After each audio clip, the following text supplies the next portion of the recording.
Ninja. What's up, guys? Duet Ninja here. Want to drop some knowledge on you guys about the Southern strategy.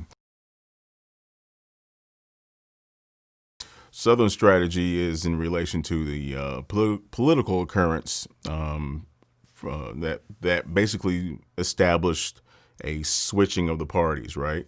A complete ideology switch, even though the names remain the same. Okay, it's like somebody poured out a bottle of water and filled it up with vodka. Complete switch. Even though the bottle still stayed the same.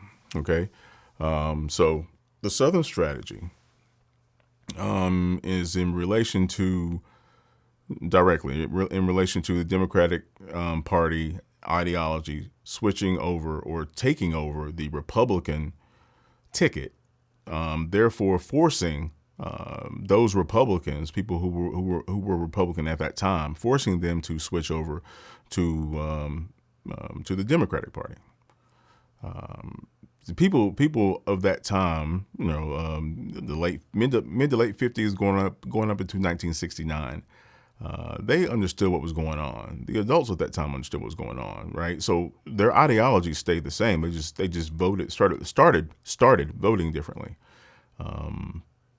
So that's in a nutshell, that's what the Southern strategy is.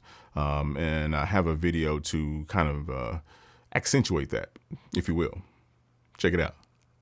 Who were the Democratic candidates for the primary for president in '64? Two main ones, Johnson and Wallace. Yeah, that Wallace. Ardent segregationist. And he lost. He lost. He lost to the guy who signed the Civil Rights Act in 1964. Okay. So that shows that the Democratic Party rejected at least that form of racism. Segregation is bad. All right. What about the Republicans? Who'd they run? Goldwater, who voted against the Civil Rights Act of 1964 and campaigned on states' rights. It shows where the switch occurred and why. And that's good. It's pretty clear there, but we need to be ironclad on this, right? I mean, this is pretty heavy accusation saying that the Republican Party intentionally altered their platform to go after the racist vote. We need to show that that's really kind of the only reason that the South would stop voting Democrat. How are we going to show that? Pull up the Electoral College, the votes for 1948. Weird. The South didn't vote blue. Didn't vote red either. Who to vote for? Strom Thurmond, a segregationist, under a third party, the Dixiecrats. Yeah, that's why it happened. That's how it happened. It's real clear. It's history. It's not something you can really debate. That's how the party of Lincoln turned into the party of Trump. That's why the Republican Party gets seen as the party of racists. They altered their campaign strategy and platform to help them. Let me be Machiavellian here because I wrote this at the time and I repeat it again now. The key to breaking up the Democratic Party in the South, in the longer sense of things, was that you had to have, in essence, black enfranchisement. As long as the Democrats could maintain a low black turnout, they could keep the stresses tearing their coalition in the South apart, under control. But by the time you had an electorate which became significantly black in various states, as much as 40-45%, you in essence were just making it impossible for the Democrats to recreate the sort of white-based majorities that they had from 1932 through the 1960s. Touched a little bit on the Southern strategy, but as we go through a cycle of the maps that we have for 64 through 72, the growth in the Republican Party seemed to be all over the country, just the borders of Georgia, Mississippi, Louisiana, Arkansas, and some of the other southern states. Well, absolutely. One of the angles I got into in 1968 and the emerging Republican majority, actually, that was the book in which the term was coined. And some of what is lost in a map that simply shows how states voted is the extent to which your population and the balance of it in the United States was flowing into the Sun Belt and making these areas far more important than they had been before, especially because they were coming together with the rural and suburban North in a conservative coalition. So, as you clearly saw, the maps, right? The maps clearly indicate, and if you look at the diagrams, and I'll pop that up for you. If you look at the diagrams on the far right of those maps, it gives you a detailed insight on the voting trends that was going on. People want to relate to the House and the Senate when it came up to the bill and who voted on it, but that's not the focus that gives you context of what the American culture was going through. It was a reflection of what DC wanted to do. It had no reflection on what was on the ground, boots on the ground kind of thing, right? From a grassroots level. White people were furious. There were a lot of white folks that were pissed off because the government forced its way on them, and if you look at the situations that happened in Arkansas and Georgia and Boston, and the busing situation, and individuals moving from the Northeast down to the Southwest in Arizona, New Mexico, Utah, Vegas, Texas. There was a huge transition, huge shift in what I referred to before as the white flight. That did happen, folks. That you. And people on TikTok really refute that. And I just associate that instance with the stages of grief, right? The first stage is like shock, right? And then the anger comes. And when people are hit with this information, they stay in that wedge between 1 and 2. They stay there. And the more information they receive, it's either going to pin them in that hole, or they're going to shift over into stage 3, which is I believe acceptance, or maybe sorrow. I'm not quite sure, but it's a grieving process when your whole world, because your world exists here, not out there. Okay, you have to perceive the world in order to understand it. But anyway, it really when it makes them question who they are and what they've been believing for the past 20, 30, 40, 50, 60 years, people tend to get mad about that. They tend to get mad about that, and it's a problem. It's a problem, and the sooner people realize that, the quicker we can get through a lot of the unnecessary beef and division in this country. But moving on with the Southern strategy, of course, it involved a plethora of individuals. Of course, the Democratic ticket and the Republican ticket in the election year. When was that? 58, 59, I think it is. How can I check that out? Man, hush. I ain't checking the damn thing. See, this is what I get for this is what I get for not prepping my shit. Okay, that's why I had it up for. Yep, Kennedy and Nixon. That's the one. So the presidential election in 1960. Of course, that involved the infamous Kennedy-Nixon. I think it was the first televised presidential debate, and JFK was cool, calm, younger, and Nixon was all nervous and shit because he was an alcoholic son of a bitch. Anyway, so that and of course, Vietnam was really getting ready to pop off even more. It's about to escalate even more. Kennedy started, especially his brothers, his family, started to bond more with the strife and the plight of the black community in America, and that kind of got bill what the bill represented in motion. So with that being said, obviously, Kennedy was assassinated in '63, and he had his vice president by the name of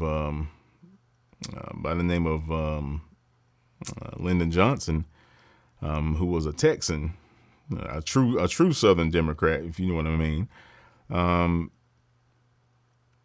Actually, he had a game plan. Now, some people say that it shouldn't have went down like that based on his affiliations, so to say. But Lyndon had a big heart, and it was about what was right and not what was right for the party, right? Even though that's basically what happened, right? Scott, sorry, excuse me. So he signed in the Civil Rights Bill of 1964, and after that, that propped up a lot of momentum. And without getting into a lot of detail, basically, and so you had 64 Civil Rights Bill, you had a 65 Civil Rights Bill, and then you had 68 Civil Rights Bill.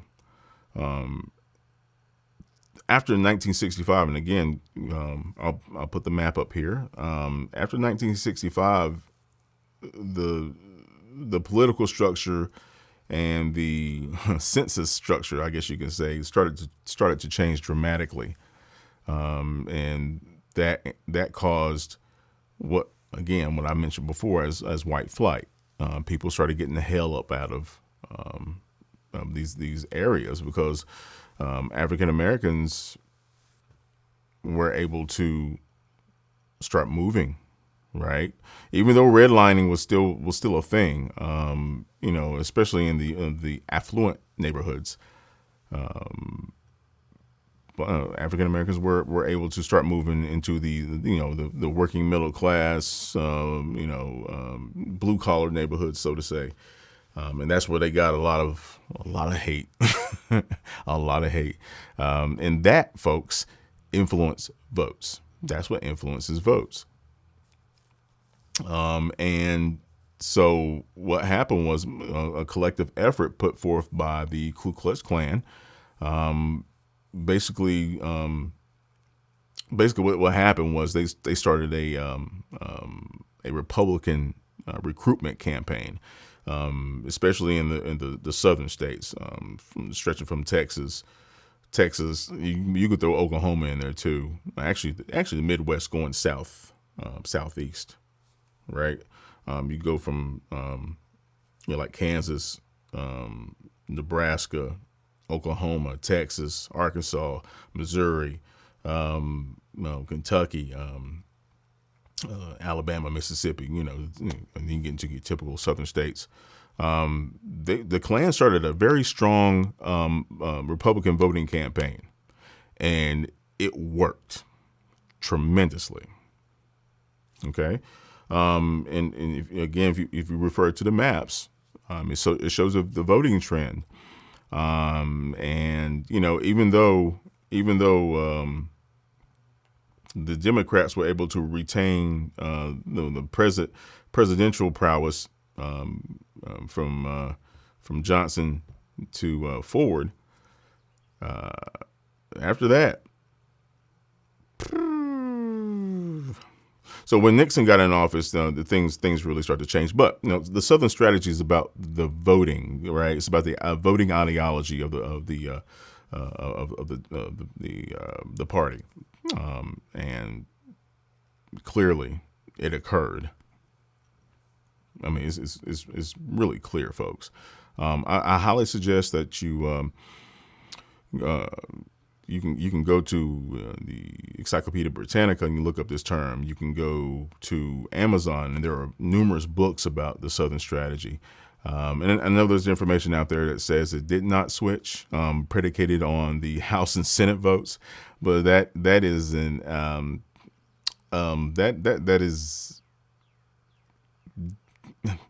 it's highly dishonest to say that and not look at everything else that was going on, especially with the voting populace when it comes to presidential elections.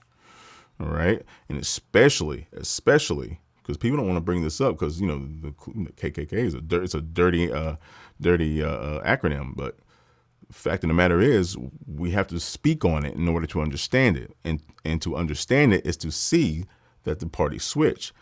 That campaign, and there was a research done, and I'll throw up some information about this too. There was some research done by the American Sociological Association, okay, science-based research that clearly showed in the southern states where there were clan recruitments, because you can, I mean, there are still pamphlets and shit like that from that day and age. They put their stuff out there at will. Right, because they didn't have any fear of it. I mean, hell, they still walk around right now in robes and shit without masks on. No, they don't care. But anyway, that research study clearly showed that there was a significant increase. Right? We're talking about 5 to 10%. I'm sorry, something flying at me. 5 to 10% increase, right, in a transition from voting from Democrat to Republican. In a lot of those states. Okay, it's the American Sociological Association. I believe the study was done in 2014. You had to pay like $35 to view the thing. That's how you keep these nonprofits going. But yeah, and people do not want to talk about that, especially the GOP. They do not want to talk about that because they have to admit that the Klan hijacked the Republican Party in the early and mid 60s, and they never let go. Right. And then you have the war on crime. Right. So the switch occurred. Then you have a propaganda campaign. Right. So now we get into the why the Southern strategy. Right. So you have the transition. Right. Black folks in this country always had a bad deal when it came to perception. OK, because since segregation was such a stout engine for cultural norms in the United States, it made it extremely easy to set up a propaganda campaign and to mask a certain segment of society as one way, which was completely stereotypical. I'm not going to say it was false because there are some people who replicate that. However, the majority do not act that way. We have far more in common than we have at difference. But I digress. So once that propaganda, right, really started to hit with the war on crime and then the war on drugs and it just kept going. I mean, there's always been propaganda because it's easy. It's getting much harder now. It's getting much harder now, and people are seeing that, and people are far more curious now than they were in the 60s and 70s. But again, with that switch influenced by the Klan, obviously they didn't have people of color and the Jewish community at heart when that occurred. When that happened and Nixon got into office. And started this war on crime, which basically was a war on black folks, black and brown people, I should say. The Hispanic community has taken their toll as well. But with that occurring, you were able to pin black and brown individuals into a life of crime. Okay, because once you go into the penal system, you have a record. I mean, it's open season on your ass unless you have some type of clout behind you. You're screwed. You're screwed. And legislation legislation was much easier to push, even though it was extremely harmful to Black Americans because of the propaganda and because of the voting populace that was now and still is, for the most part, the Republican Party. Okay. Now, the Democratic Party, right? So you had individuals that were aligned with like the Kennedys and the somewhat liberal centrist individuals, and they were, of course, were touting, these individuals also marching with MLK and was standing up for civil rights. Of course, they were going to vote to have a better situation for Black and brown individuals, and that's clear to this day, right? Which party would Bernie Sanders be coming out of in the 60s? Would it be the Democrats? I highly doubt it. Highly doubt it. I mean, the man got arrested during the civil rights movement. Another indicator the DNC doesn't give a fuck about Black folks. But anyway, it's like pouring water on gasoline, man. And then that fire is just hot. You ain't gonna do a goddamn thing. But anyway, so that's why the Southern strategy occurred, was to basically tighten the grip on the Black community. Keep them in a situation where the voting populace will never vote to get them out of poverty or anything else, handouts as they call it, even though their white constituents get more welfare than anybody else in this country. I know it's a population size thing, but I just find it really ironic that folks want to tear down poor folks because they've been for generations they've been ran through the ringer. And as criminal elements, were living in a criminal environment that they try to get out of, but they can't get out of because they're being stereotyped as being a criminal based on where they live. Another sign of segregation and how it really castrated the Black community. Seriously, your property prices your property the worth of your property is a lot lower, especially land. From a land standpoint, it's harder for you to pay like property taxes, things like that.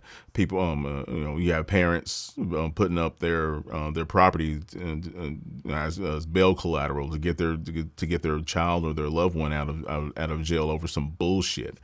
Not saying that there wasn't situations where extreme wrongs were done, but if you're putting kids away, 18, 19 years old, if you're putting them away because their parents are gone, their parents are cracked out and things of that nature, and they have to make money so they can feed themselves, what do you think is going to happen? That they're going to get out of jail. They're going to get out of jail eventually, and then go right back into the environment with no hope.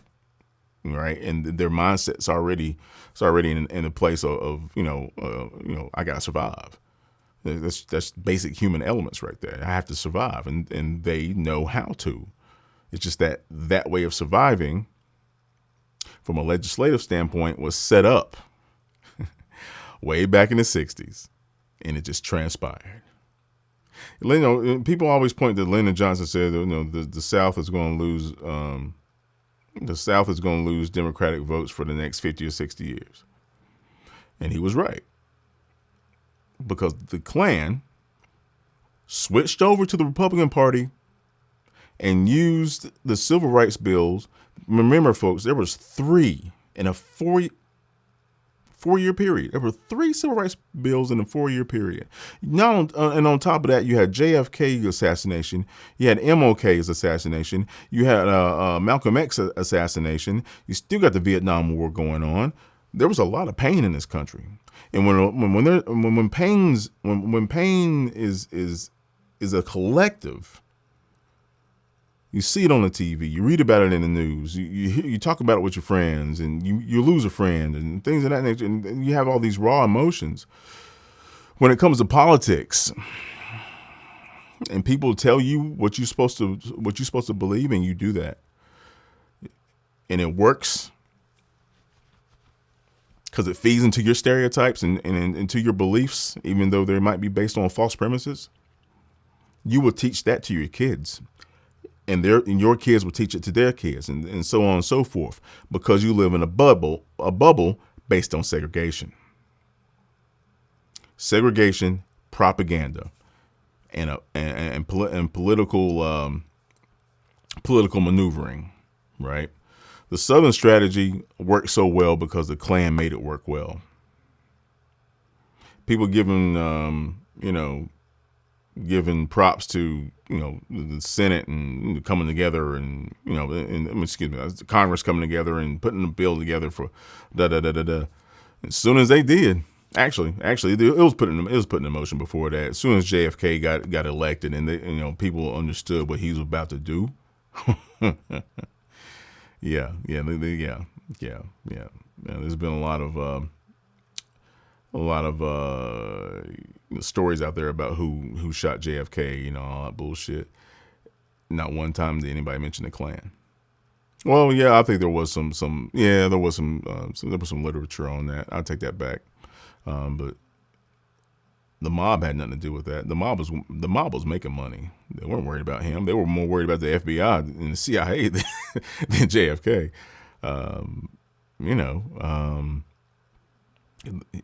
JFK scared the shit out of the Klan.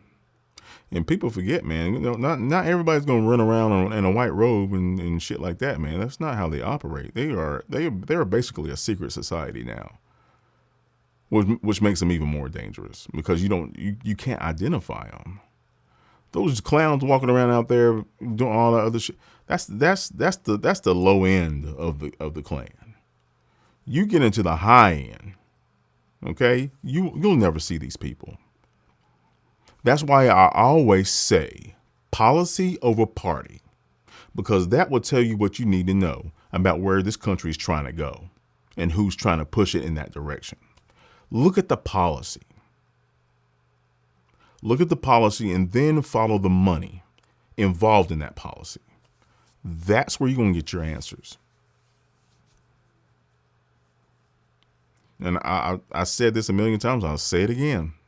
The greatest trick the devil ever pulled,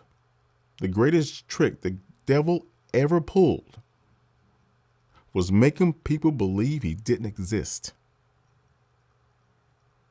Stop looking for the devil. Look at what the devil's doing. Actions always speak louder than words, every single time. Take heed. Look. No other time in the history of this world that we know of have we had the ability to communicate, record, assess, and act on things like this. You have to see what's going on. Not the individual, not the aesthetics, right? You need to see context. Truth, context, action.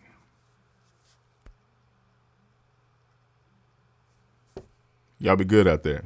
It's been a pleasure.